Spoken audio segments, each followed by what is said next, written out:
Hello, all you wonderful people out there. My name is Gaming, and today I'm going to show you how I create my minis for Pathfinder and Dungeons & Dragons. Simply said, today I'm going to give away the secret of how I go from this to this with just a click of a button. And the reason why I created this is because I wanted to get a way to make a lot of minis without having to put all too much work or strain into it. There's a lot of times where I need to create minis because they have a sudden encounter or they've been fighting a large battle in a city once. And I just wanted a way to create minis without paying for the ass, which you most of the time need to do with actual 3D minis.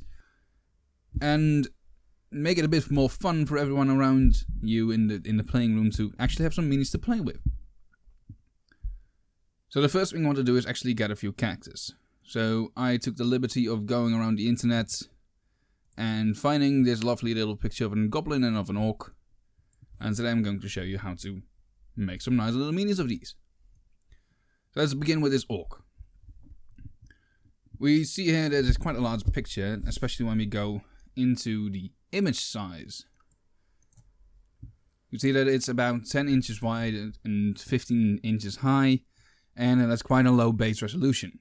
This is something you see oftentimes because most of the time pictures on the internet only have a resolution of 72 pixels per inch. Because we're going to print this, we actually want to make this quite a lot higher.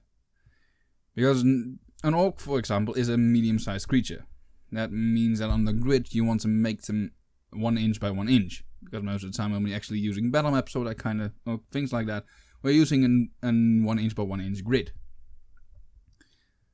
One of the things I like to do, to make it a bit more fun, is actually change the height to something that will be coherent to its own height. So that when we're using these characters on the battle map, we can actually see the differences in size between the monsters.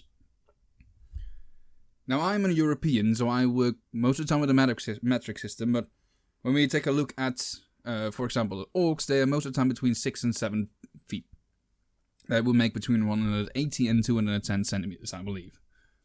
So let's say that this orc would be around 185 centimeters high. What I like to do most of the time then is go around and put this to 185 as to represent its height of being 185. Say this were a dwarf character, I'd probably make him 1.45 inch, something like that. So that when you put your dwarf mini next to the orc mini, that's actually the same amount smaller than he would be in the real world. Now this is something you can just forget right away and just get over this. That's all up to you, but this is something I'd like to do. Now one of the problems that we do get is when we put it to 185, we can see that the width isn't actually 1 inch.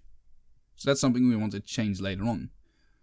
But like I said before, this resolution needs to be upscaled, otherwise when we do this, we get a problem that our picture looks a bit more like pixel art and it actually does like a picture.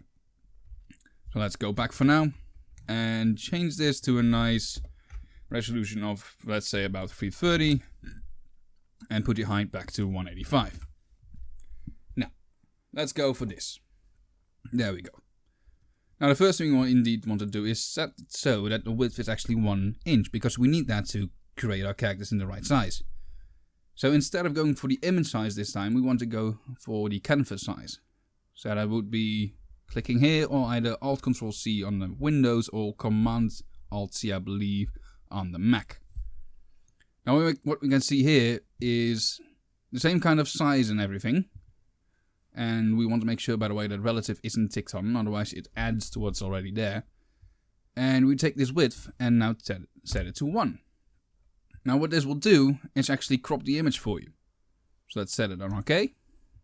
And I will tell you here that indeed the canvas that we're trying to make is smaller than the picture that's already there. So some clipping will occur and we're fine with that. So let's click proceed. And we can now see that our image is a bit smaller and it's actually in the right size now. Now here's where we are going to work with the action screen.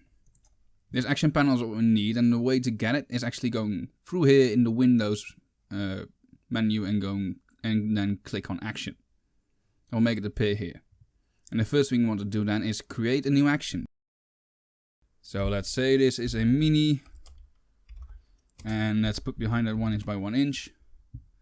And let's click on record. So, we've got the background selected. But most of the time we get problems with the background being locked and that kind of stuff. So we first of all want to duplicate this layer so that the orc is actually on a layer on top.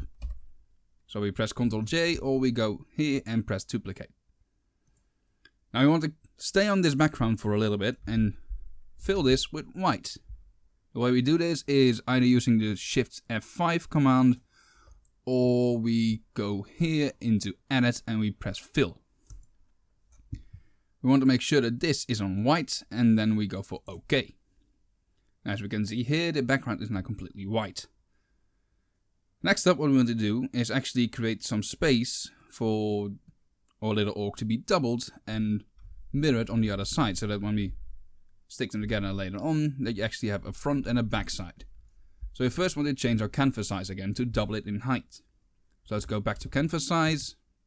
Also again, Ctrl Alt C, or going to the image tab over here and then clicking canvas size. And now we want to double our height. So the first thing we want to do is actually work upwards, so we set the anchor down here. So now we can only go up. Next thing we want to do is set this to percentages. And take this height, and instead of using 100%, we go for 200%. Making sure that whatever height we use, we always get a double of that height later on when we use the action. So now press OK after you've set this to white. Let's not forget that. So now we've made sure that we've got a nice little bit of white space to put our second image of the orc. So we got a front and a back panel to use. So the next thing we want to do is actually select our orc, so the layer that he's on, duplicate that layer, once again Ctrl J or Command J, or actually just right clicking and then clicking duplicate layer. And what we want to do then is select it all, go to Edit, Transform, and flip it vertically. Making sure that it's on the exact opposite side and in a mirrored version, whereby when you actually are done with this and printed them all out, you can just trace the side of the character and actually beautify him a little bit that way. So what we want to do is actually use your canvas size again and make sure there's an extra inch added. So half an inch on the top side and half an inch on the bottom side. So that when you've actually folded this little image later on when you printed it out and put it all together, that you've got a nice 1 inch by 1 inch square, and that would be your feet. So let's go to image and canvas size, or once again you can use Ctrl Alt C or Command Alt C and set this to relative. This will mean that whatever the size it is already, it will add another 1 inch.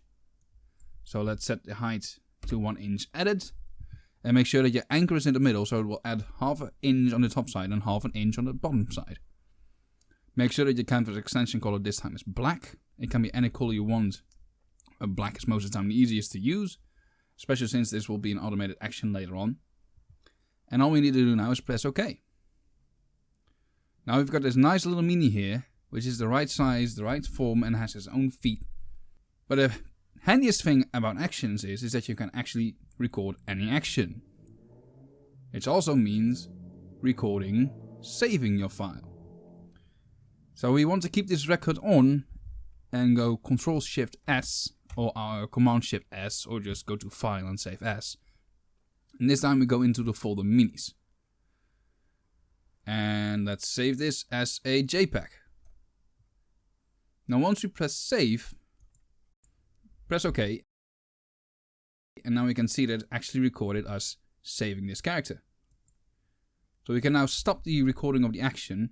And if we take a look here, we can see that our little mini is actually quite nicely put in there. So this way, you have now made your character and your action, and now with just a push of a button, you can create your own minis. So let's see how this will work out with our little goblin that we already had. Let's put that one in there. Once again, make sure that the size is right. Let's put this one on 1 inch. I'd say normally a bit smaller, but let's say for this time that a height of 176 is fine. Put your resolution on 330 so you can actually use it for print. Press OK. And go towards your mini one by one and press play. And as you can see, we've actually made our character quite easily this time. And whenever we go back here, we can see that it actually just saved it right there for us, saving us all the work. Now what is the next step in actually making a lot of minis quite quickly and quite easily? Most of the time I use Illustrator for this, but Photoshop is also fine if you want to use it. Or we just want to get this image and put a row of them on either an A4 or an A3 or whatever you want to print it on. So for easiness sake, I most of the time use Illustrator. So let's get that one. And I actually have an A3 printer, so most of the time when I create minis I use the A3. But let's put it on an A4 for now. So let's make, let's look. We want to put this on A4. Put it on landscape. And let's get our little image here. So let's say we want about 8 orcs. The easy thing about using Illustrator for this is because Illustrator is very quick when copying images. Just hold Alt, get your image, put it on the side, making sure that it's right next to it, and just Command D or Control D. And there's our 8 orcs. And you can actually fill this image with more. So let's say we take our goblin, and let's see. Let's turn this one for a 90 degrees. This will fit so beautifully. Put this one right there. Control D a lot. Well, that was sadly one too much. And you could even just take this one. Will this fit? We could probably get these, put them up a bit. There we go. And once again, repeat the process. So now with ease, we've printed about 15 goblins and 8 orcs. And when you keep in mind that we took a long time because we make this process now, and this has been about 15 minutes, then I think you can see how you can quite easily create all these minis within a short amount of time. All that's left now is printing these out, making sure that you can cut just this block out when you're doing so, fold them all at the same time, maybe glue them or use some tape or anything like to get them together, and just when you've done the whole process, just get them all out and just flip the edges. I'll put in an image post process here of what they would look like if you got them done. Well, this has been the tutorial. I hope you guys found anything useful in this, and I'd say happy GMing and have fun.